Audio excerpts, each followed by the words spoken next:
to čuje? O ne. O ne.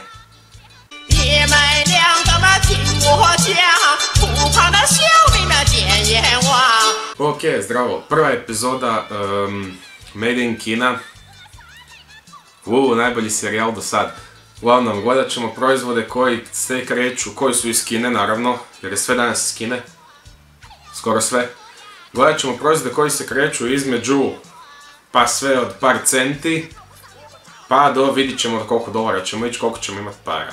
Za sad ćemo početi sa jednostavnim, to ste vjerojatno svi vidjeli.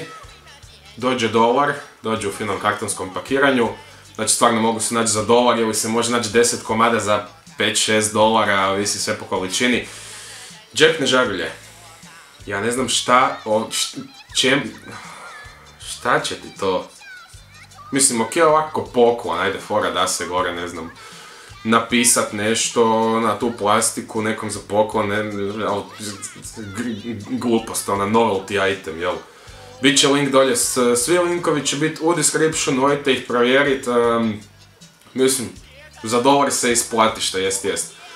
Uglavnom, žarulja, znate, koji su vidjeli znaju na koju foru funkcionira, koji nisu, sad ću pokazati. Imamo ovu plexi žarulju iznutra, matiranu, i kad ju izvučemo prema van, automatski se pali prekidač i pali žarulju i ona krene svjetlit. Sad to se vjerojatno teško vidi na kameri i zato ću probati ugasiti svjetlo. Bar malo. Znači imamo tu žarulju i kad ju otvorimo, ona zasvjetli. Šta će ti to, čemu to služi, nije mi jasno, ali dobro. Ima dvije ledice, dvije SMD ledice naranđaste koje, znači kad se svine ima nekakav prekidač i one se automatski pale kad je otvorena žarulja. Samo kad je otvorena. Baterija unutra je obična CR1216, znači mala ova baterijica, nije ona velika okrugla, veliki disk, nije ni onaj premali disk.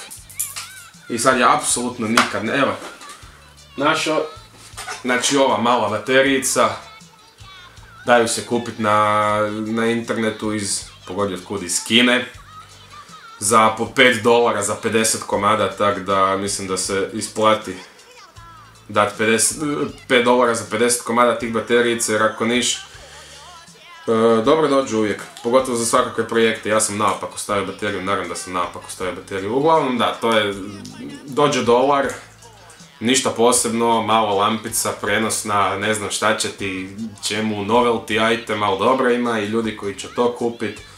Mislim, ni da vas džadžam, ali šta će ti to? Mislim, za 2 dolara si kupiš ručnu lampicu koja u stvari nečem služi, a ne ovo. I da, to je više manje to, šta se tiče Kine, dobro, hvala. Like, share, subscribe, to znate, ako se svidio video, thumbs up, ako se nije svidio video, thumbs down. Vidimo se još ovaj tjedan više puta da nadoknadimo ovo što nismo izbacivali videe i da, to je to, vidimo se.